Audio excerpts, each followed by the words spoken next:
Hello, everybody. How's it going? Happy Saturday. It's Erica with Not Your Average EDC.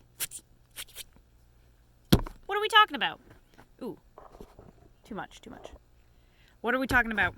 We're talking about the BGM knives, mini Bowie, full flat ground, and Z-Wear.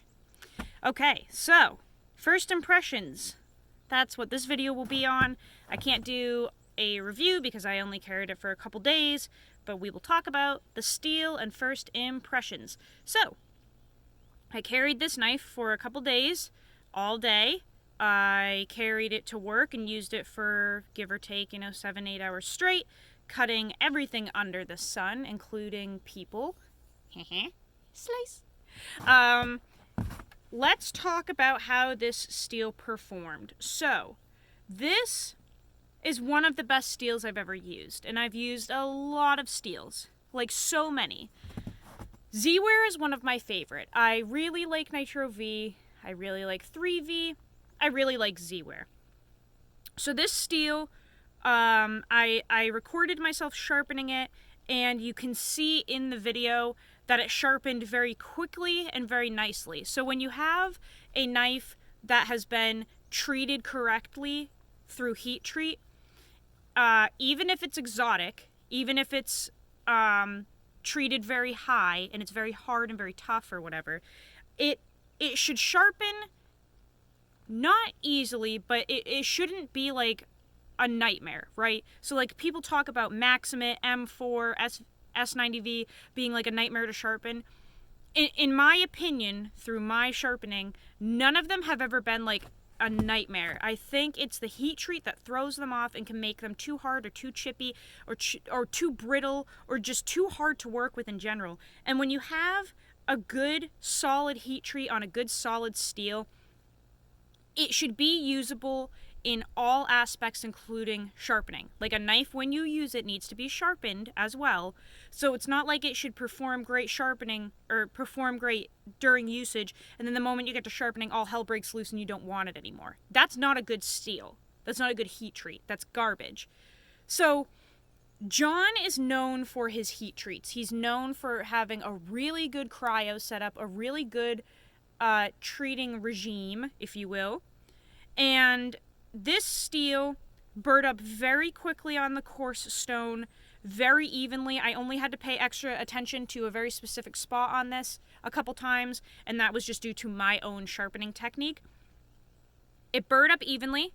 It took an edge evenly. It apexed evenly. Everything about it was solid and stable and reliable through sharpening, which is a really good sign because that means when you go to use it, it'll perform just as well. Like if you can get a good edge on it and it's not a hassle to sharpen, it should perform just as well.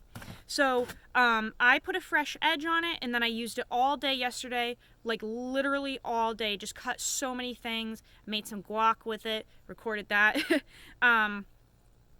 I was using a cutting board the whole time, and it's just still a laser. It is still razor sharp. Now I will say, obviously geometry does cut, and geometry comes into play with this. This is, it looks thick, but it gets so thin down at that edge. This is a very thin, slicey blade. Very thin, really nice. It's at 15 degrees per side, so 30 inclusive. So obviously it has that going for it, but through use, through sharpening, this is a very solid steel. It's a very good steel. This was the first time I had ever used Z-Wear. Like buying this knife from John was the first ever experience I've had with Z-Wear. I've had this for a long time, like a year. So I've been using it since I got it, but this was the first time consecutively for a couple days that I used it to really get a feel for this steel. I can recommend it so far. Obviously, like I said, this isn't a review. This is just impressions after using it for many hours on end, sharpening, carrying it, just getting a good first feel for it.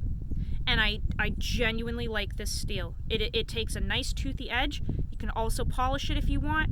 I had it semi-polished and it was still extremely toothy.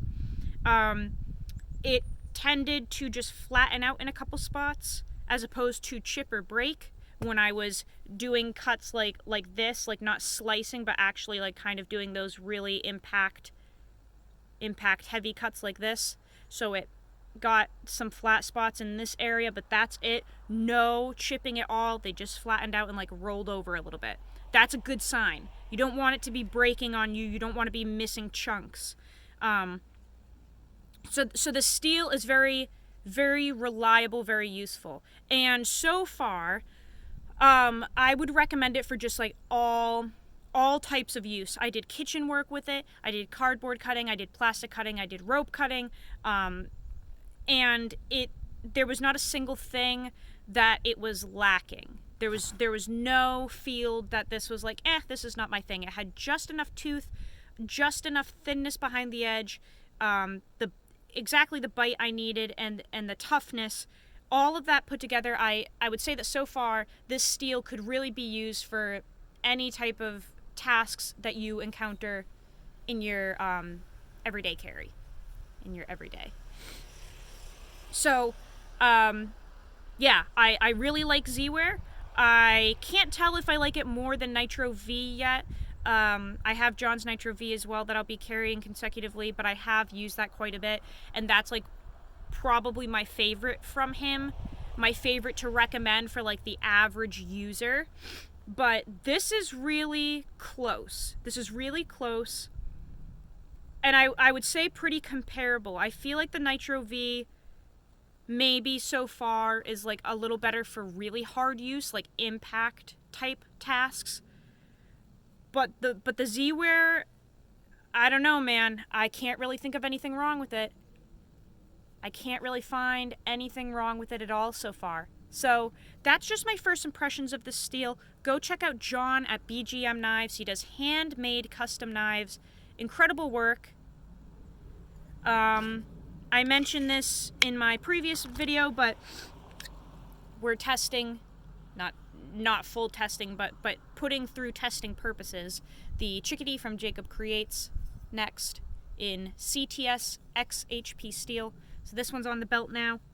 But I hope that gave you guys a little bit of insight on how Z-Wear works, how it sharpens, overall how it is fully as a steel. Thank you guys for watching. Go use your shit, and I will see you on the next video. Love you guys.